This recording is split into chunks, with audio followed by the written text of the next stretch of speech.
Welcome to the Inconvenient Minority Podcast. I'm your host, Kenny Hsu. Joining me today is a very special guest. Samuel Sey is a writer, a thought leader, a Christian nonconformist, and also an immigrant from Ghana.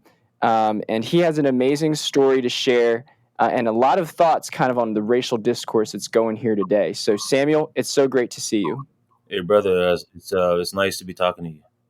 Yeah, absolutely. So, why don't you tell us, first of all, so you grew up in Ghana, and then you didn't even graduate from high school. So, what was going on in your life, Mm. during that time? Yeah. Um. So, as you mentioned, I was born and raised in Ghana, West Africa. I was raised in a nation, especially at that time, that was going through.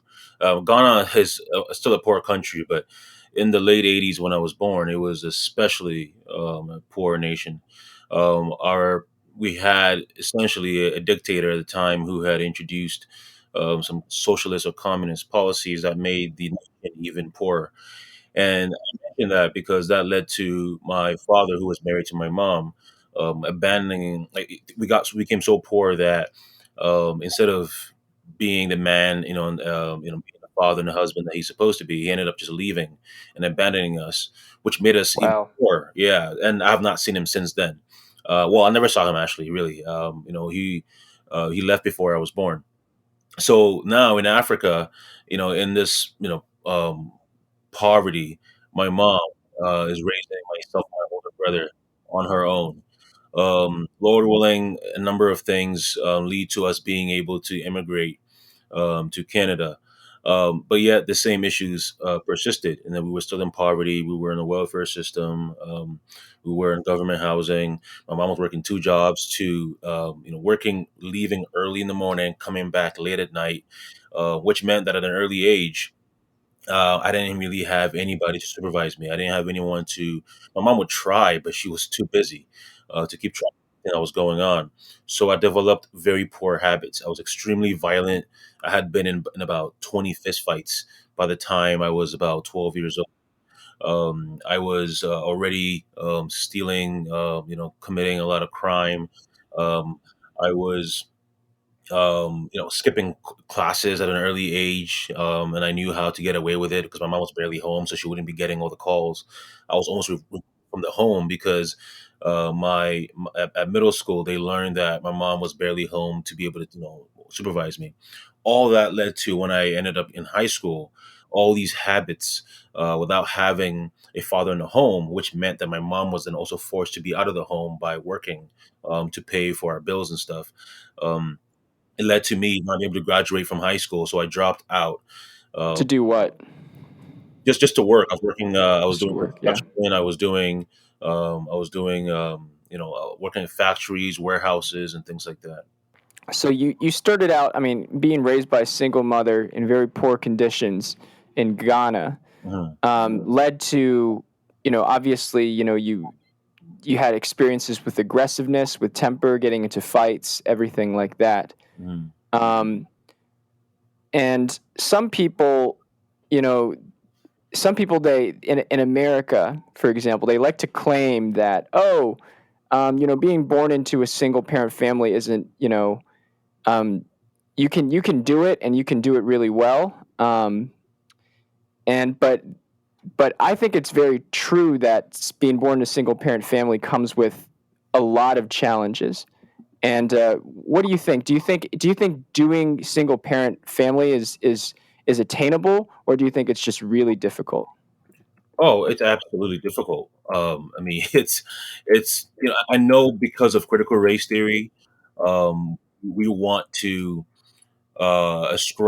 we want to claim that the biggest issue facing Black people isn't fatherlessness, but racism. But that's a relatively new thing in a sense. Even as early as, and Larry Elder says it all the time, and I'm glad he always says this because it is true. As early as just 10, 15 years ago, a lot of the prominent Black leaders in America and in Canada would say that fatherlessness was a major, major, major problem, or even the major problem. Barack Obama and his president, or before he became president, as he was campaigning to be president, he said the single biggest issue facing Black Americans is fatherlessness. And he mentioned that because, and he himself mentioned it, look, fatherlessness is the predictor, is the common denominator for poverty, for criminal activity, for dropping out of high school, for early sexual activity, for violence. And why? Can you kind of walk me through why that is? Like exactly how it played out in your life? Yeah, well, so just by by having a father in the home, it creates a stability that that it frees up the father to know what he needs to do to to produce discipline in the home, especially for the children, of course, right, for the children. um, Hmm. and But then you grew up without a father. You lacked a father. So how did that manifest itself in home life? Yeah, so as I said earlier, my mom wasn't able to be home. My mom Yeah. wasn't really home at all, so which left me alone. I didn't have anyone Julie to be taking care of me the way I would have if you had the stability of a father in the home. And then not having a father in the home, I didn't understand what it meant to be a man. And I'll be honest with you, even as I'm a man now. I still realize that I still have insecurities as a man still, because I realize that other men who had fathers in the home, they don't struggle with some of the little things, as I do. I've had to kind of learn everything on my own. Every single thing I've learned, really, as a man, came from my own. No one taught me how to date. No one taught me how to drive. It was all I had to figure out everything on my own.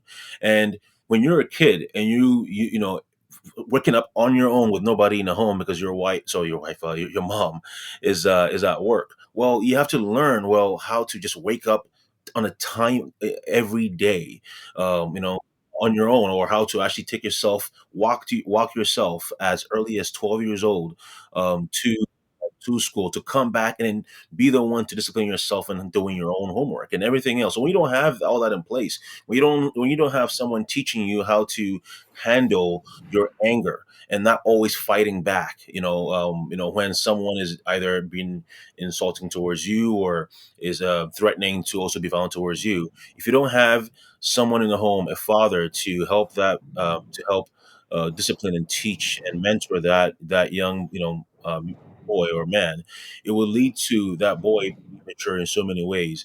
And that's what led to me being unable to graduate from high school, and producing a lot of the poor habits that I was producing, Yeah.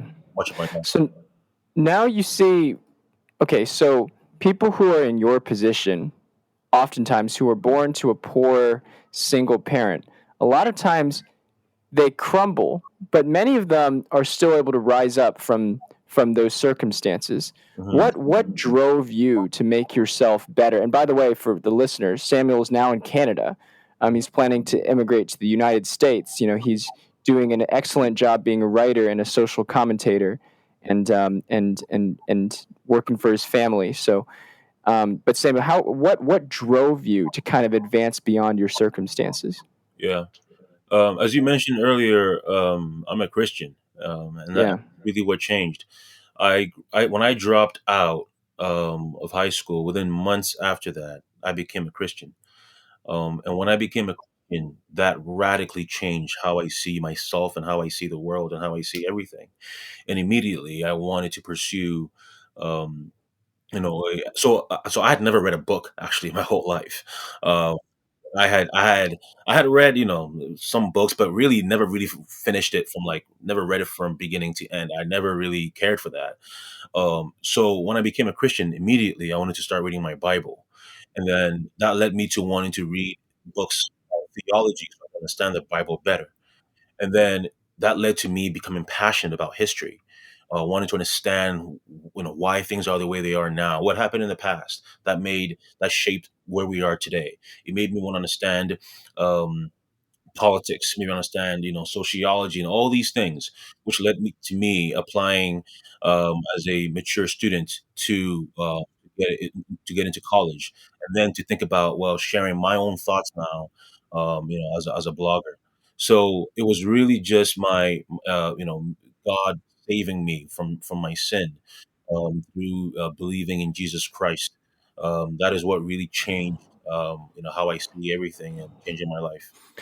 What led you to that decision to accept Christ? Obviously, you came from an unhappy background. Mhm. So what led you to make that decision? Mhm. Um, I was I did not want to be a Christian at all. I grew up in a Christian household. Um, I believed in Christian theology. I believed it was true, but I didn't care. So I was at my church. I had people always asking me to be involved, to go to some of the events, but I never really cared for it. But one time, someone essentially at the church harassed me enough and annoyed me enough that I finally just said, "You know what? Fine, I'll go. Just leave me alone." And then when I ended up going, the preacher said something that I had heard many times my whole life. But that day it just clicked. God made me, as what we Christians say, born again, where I all of a sudden had a new heart, new sensibilities, and I hated my sins and I loved Jesus Christ. I understood that I am a sinner, and that I could not be reconciled to God unless I was justified and made righteous by God. And that's why Jesus Christ came to die for sinners. He died so that he would be a sacrifice, as a righteous person, as God Himself in human in human form, that He would be the redeemer of sinners, and I believe that. So by me understanding why Jesus Christ died, by me knowing that I am a sinner, I believed, and when I believed, I repented, I hated my sins, I loved Jesus Christ, and I became born again. So it's really just a simple matter of me just taking what I knew to be true to my heart, and to care about these things. Wow, this is uh, this is interesting because people always like to say, well, people like to say that the poor are chained or destined to their circumstances. But this is definitely not true. God can save you. Yeah. But in order the strange thing about Christianity is you do have to reject your background. You have to reject your sins.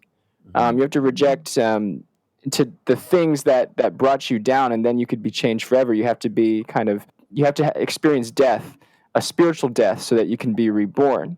Hmm. And a lot of these people in these communities come from sick and twisted backgrounds, and they have to relinquish all of that.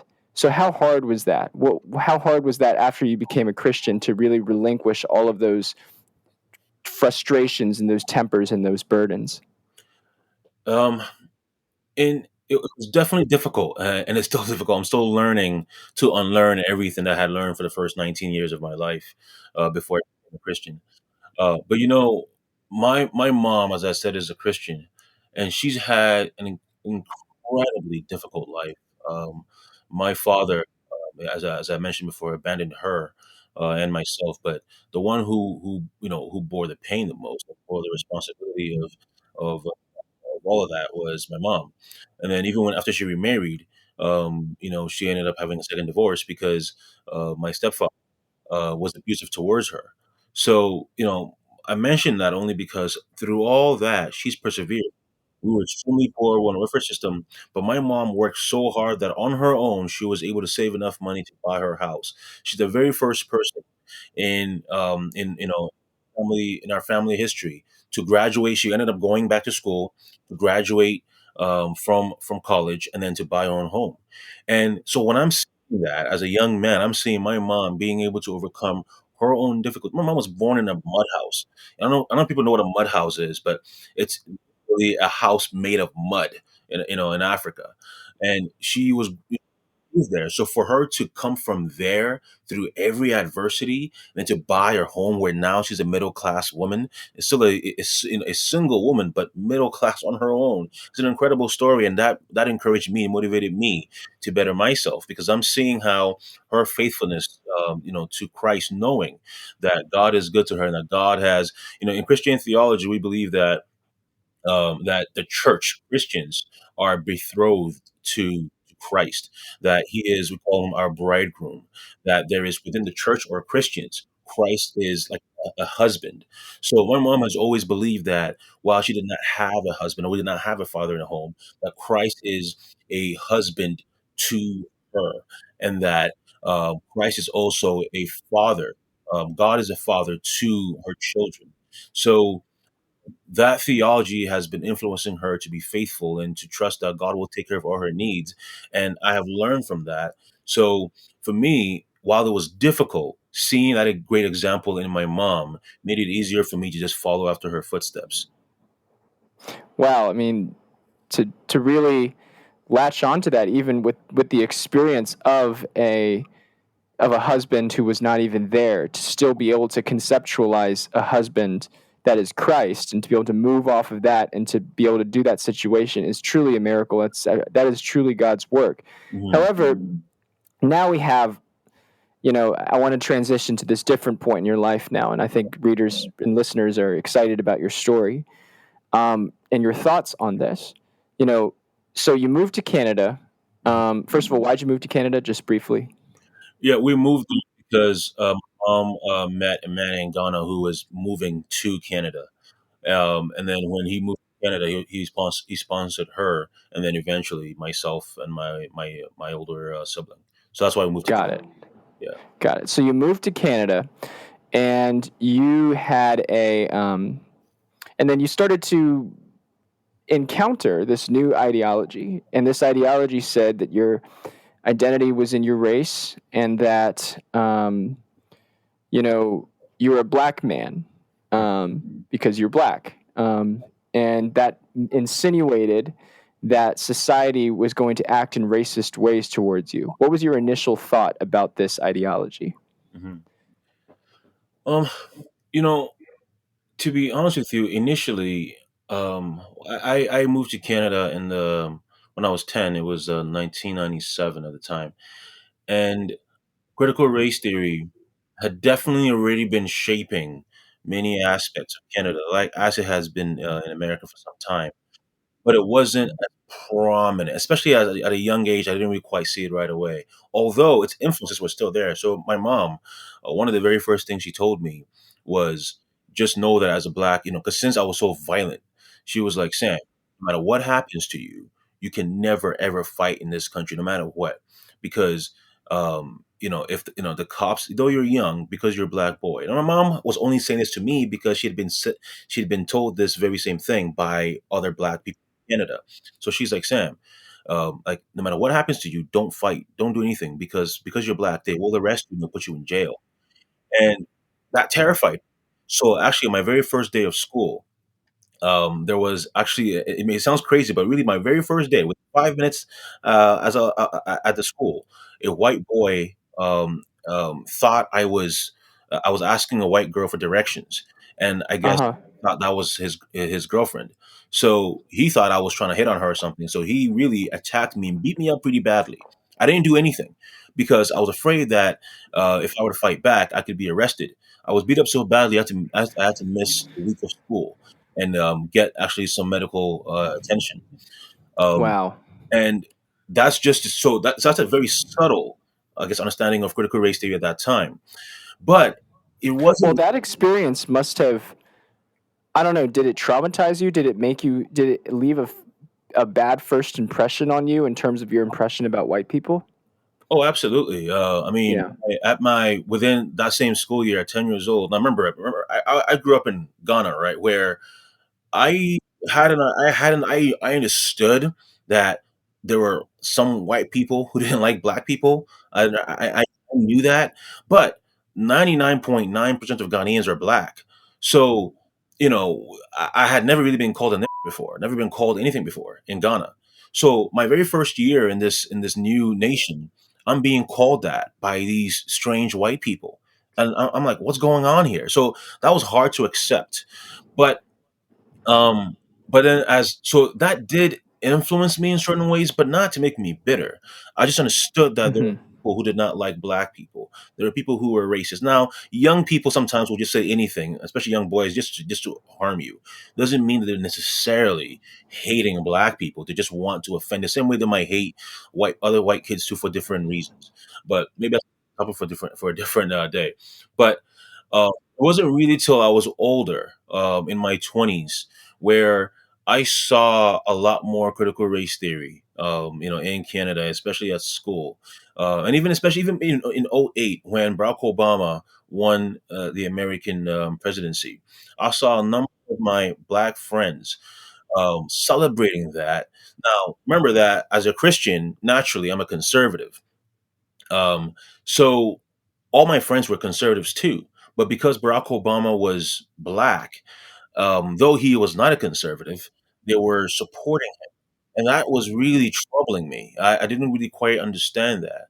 So I had a number of different thoughts in my mind and all these things. I was trying to figure it all out. But it really wasn't until 2013 with Black Lives Matter that I saw significant change with a lot of my friends in the US, in Canada, and really black people across the Western world.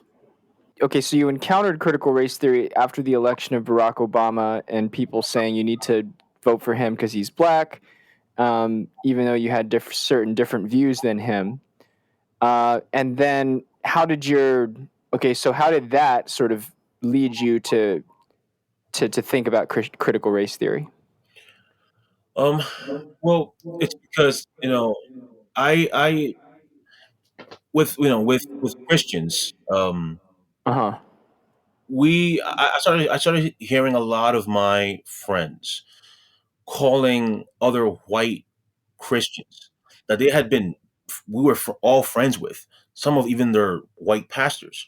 They started calling them racist strictly because they were not embracing Black Lives Matter. And that was troubling me. So again, all these things I've been thinking about for a while, but I didn't really quite understand where it was coming from. I just thought it was strictly political. And of course that plays a big role, but I didn't quite understand the philosophy of it all. So, um, Black Lives Matter, the Ferguson riots. You have Black Lives Matter Toronto over here locally. You have all these ideas and these movements shaping up. So I thought, you know what? Let me study this movement. Let me understand what's happening here. And then I learned really the ideology behind Black Lives Matter is critical race theory. And um, immediately, I just knew that it was incompatible with really logic and also especially Christian theology. So I created my blog slowtowrite.com to explain to primarily my friends and to many other young Christians how to think about these issues from a Christian perspective, or really even at a basic level from a logical perspective to reject critical race theory. So how should we think about the history of racism in the United States and possibly in the Western world?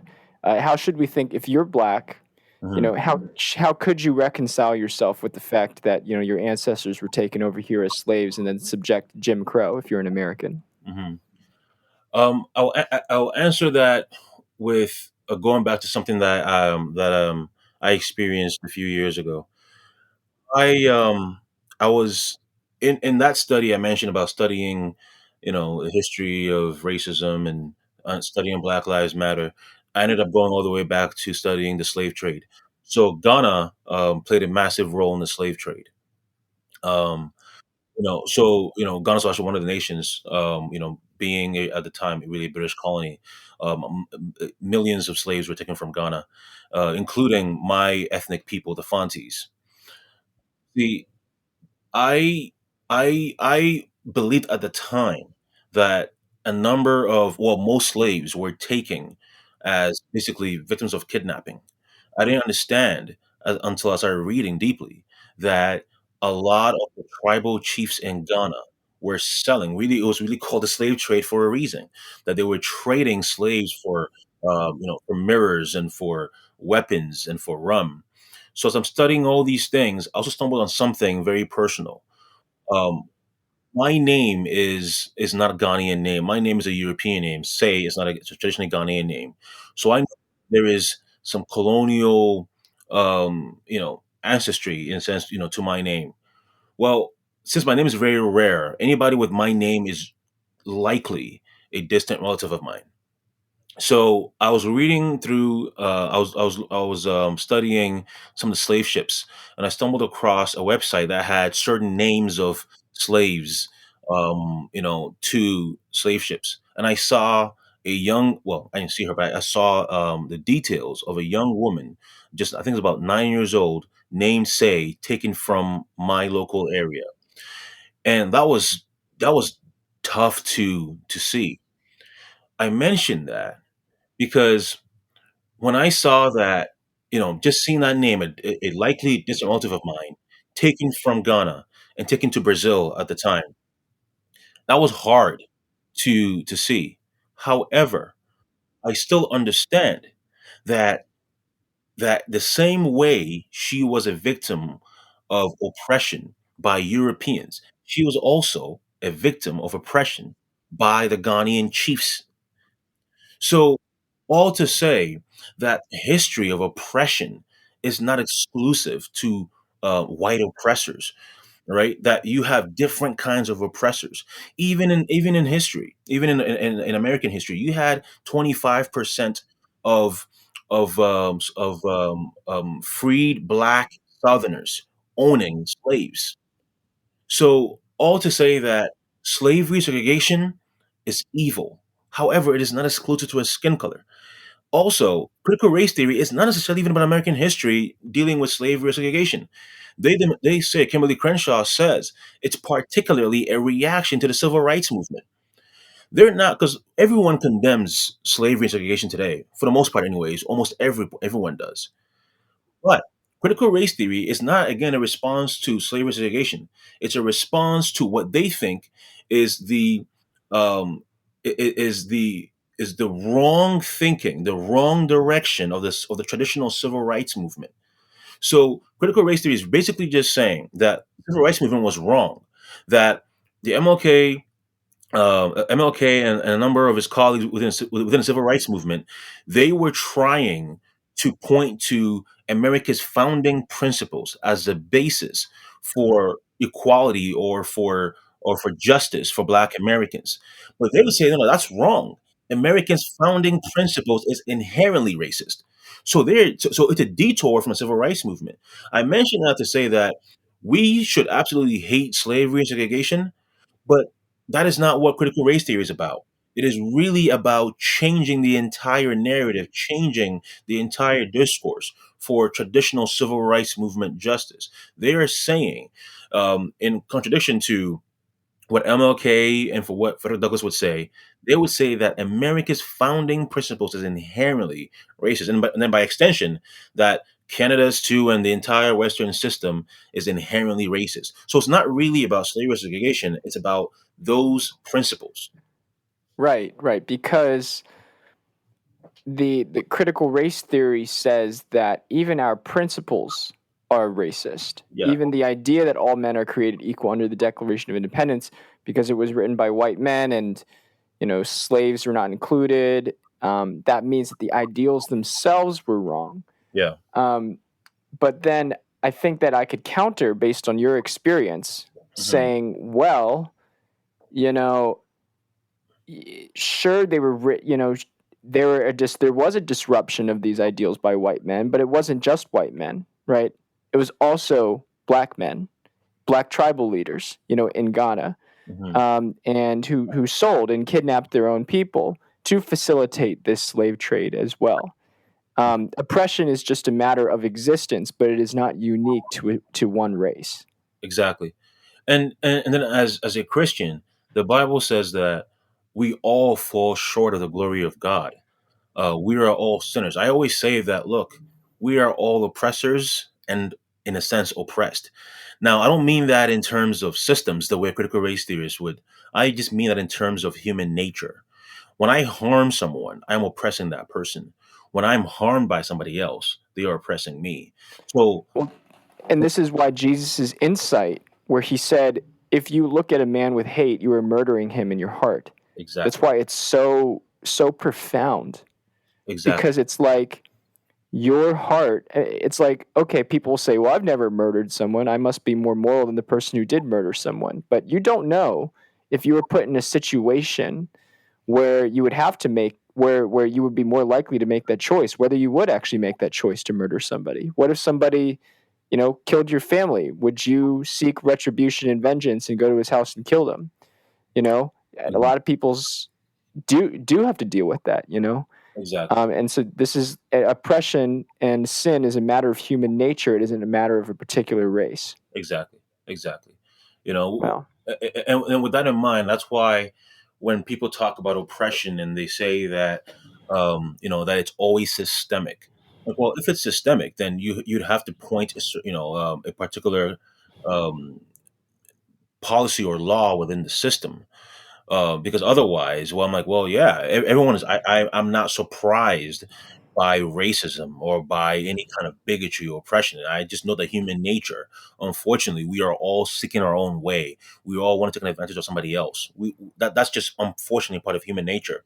However, if we're going to point to a specific form of, as I would say, systemic racism, well, point, because as a Christian, racism is partiality against someone. It's always intentional. It's always prejudice. It's always a bias. Critical race theory has redefined the definition of racism, but it is always intentional. And when we move away from that, we're moving away from understanding that the real issue here is human nature instead of putting it on systems. Because if it's just systemic, then it's not. It's neither good or bad. It's just a system. If if we deal with the human aspect, then we can actually lead to real change. I was just talking to some people, yesterday, and they kept, mentioning how they believe yeah. that racism is always systemic, and the concern as I What's the point of calling it systemic at that point? If racism is always systemic, keep going. I'm sorry. no, no, no, yeah, you're completely right. And Yeah. I'm like, well, if you do that, well, it won't change anything. It never does, which is why for the last 20, 30 years, critical race theorists have not been able to solve what they hate most, which is disparities. It's actually been getting worse over the last 30 years, right? So if we're going to deal with real racism, then you need to change people. You need to change sinners. We need to deal with, I forgot who said it, but someone recently said that we have a people problem. That's the issue. We have people who, all of us need to be better. If we just blame the system, well, then it's something in the air. You can move it around, you can do whatever you want, but it won't solve anything. So that is the concern when we keep mentioning systemic racism and all these things without identifying the real issues. Mm-hmm.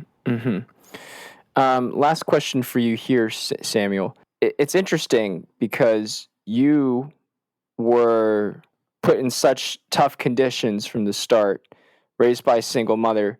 Then you came over and you went to Canada where your first incident was a white boy beating you up, and you felt like you couldn't even fight back. Mhm, I mean, in your experience, this should almost justify the most bitter view, the Ta-Nehisi Coates view of life. That life for Black people is just a bitter suffering. mhm, But you have used Christ and Christ has used you, excuse me, mhm, to lift up your own community. And for you, what are you doing right now, and what do you plan to do in the future? mhm. Uh, yeah. Well, here's the thing. This may shock some people, but for Christians, it is not shocking. Um, the, my identity is tied up in two things. It's tied strictly in who I am in my core being. I'm a sinner. That is who I am. Um, yes, that white boy beat me up, but I beat up other people before. They weren't white, but they were Black, and I beat them up, and many times it was unjustified.